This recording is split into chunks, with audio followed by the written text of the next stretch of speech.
Sa panahon ngayon, kitang-kita ang kaunlaran sa pamumuhay ng mga tao. Ngunit, paano nga ba nagbisibilisado ang lipunan? Ano ang mga pinagdaanan at naimbento ng mga sinaunang tao upang maabot ang ganitong estado? Ang kabihasnan ay ang nakagisnang gawain o pamumuhay ng isang pangkat ng mga tao. Kabilang dito ang wika, kaugalian, paniniwala at sining, kaya't ang pagkabuo nito ay ang naging daan kung ano ang tinatamasa natin ngayon. Ano nga ba ang kauna-unahang kabihasnan na nabuo sa daigdig? Ang terminolohiyang Mesopotamia ay unang ginamit ng mga Griego na nangangahulugang lupain sa pagitan ng dalawang ilog. Ang salitang ito ay mula sa Meso, nang ibig sabihin ay gitna, at Potamos na may kahulugang na ilog. Itinuturing ang Mesopotamia bilang kauna-unahang kabihasnan sa buong daigdig. Ito ay ang bansang Iraq sa kasalukuyang panahon. Kilala ang kabihasnang ito bilang Fertile Crescent dahil sa masagana o mataba nitong lupa. Ito ay hugis arko na mula sa Persian Gulf hanggang sa baybayin ng Mediterranean. Ang dalawang ilog sa pagitan ng kabihasnan ay ang Tigris at Euphrates. Malaki ang epekto ng mga ilog na ito sa paraan ng pamumuhay ng mga mamamayan sa Mesopotamia. Sinasabi na ang klima sa Mesopotamia ay mainit. Ang reed, timber, metal at ang matabang lupa rito naman ang ilan sa kanilang mga likas na yaman. Ang mga bagay na likas sa kanilang lugar ang kanilang ginamit sa pangkabuhayan. Ang pagsasaka ang kanilang pangunahing kabuhayan. Pinakinabangan nila ang matatabang lupa sa kanilang lugar na angkop sa pagtatanim. Ang kabuhayang ito ang kanilang pangunahing pinagkukunan ng pang-araw-araw na pagkain. Dahil pinalilibutan nga sila ng mga anyong tubig, ginamit ito ng mga sinaunang tao sa irigasyon o pinagmumula ng tubig para sa mga tanim na makatutulong upang magkaroon ng maayos na ani. Bukod pa riyan, isa ring pangkabuhayang gawain sa Mesopotamia ang pangangaso. Sa ganitong paraan, magsisilbing pagkain ang kanilang mga huli. Paglipas ng panahon, naisipan ng mga sinaunang tao ang pakikipagkalakalan kung saan nakikipagsapalaran sila sa pakikipagpalitang produkto mula sa mga iba't ibang lugar. Ang kasaysayan ng Mesopotamia ay binubuo ng mga imperyo. Ano-ano nga ba ang mga ito? Ang Sumerian ay isang nomadikong pangkat na unang namalagi sa ilog lambak ng Mesopotamia. Matatagpuan sa bawat estado ang mga templong tinatawag na ziggurat. Ang ziggurat ay nagsisilbing sagradong tahanan at templo ng mga patron o Diyos ng isang lungsod. Sa makatuwid, ang mga pari lang ang maaaring pumasok dito.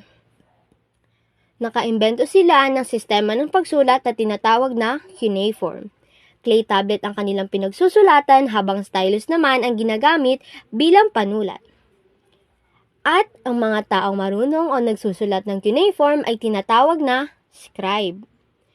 Ang sistema ng pagsulat ay patunay na sila ay may matibay ng pakikipagtalastasan at ugnayan sa iba pang mga pangkat. Nagtatag ang mga Sumerian ng mga lungsod-estado na may sari-saring leader.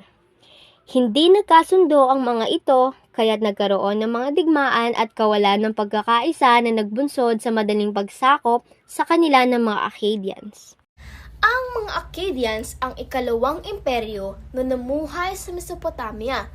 Pinamunuan ito ni Sargon na pinag-isa ang mga watak-watak sa lungsod-estado sa Mesopotamia. Hindi nagtagal, bumagsak rin ang imperyong ito sanhi ng muling pagsasarili ng mga lungsod. Makalipas ang ilang taon, dumating at nasakop ito ng isang makapangyarihang pangkat, ang mga Babylonian. Ang imperyong ito ay pinamumunuan ng isang magaling na lider na si Hammurabi mula 1792 hanggang 1750 BCE. Itinakda niya ang Babylon bilang kabisera ng Imperyong Babylonian. Nagtakda si Hammurabi ng batas na nakasulat sa isang malaking bato at tinawag itong Hammurabi Code. Ito ay batas na naniniwala sa prinsipyo ng paghihiganti na kung tawaging ay lex talionis o mata sa mata, ngipin sa ngipin. Tulad ng ibang imperyo, Unti-unting bumagsak ang Babylonian nang namatay si Hammurabi. Pagkaraan ng panahon, dumating ang mga Assyrian na sumakop sa Mesopotamia. Ang Assyria ay nagsimula noong 1813 hanggang sa 605 BCE.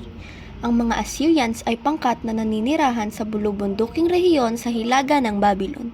Sila ay malupit at mabagsik na pinamumunuan ni Ashurbanipal.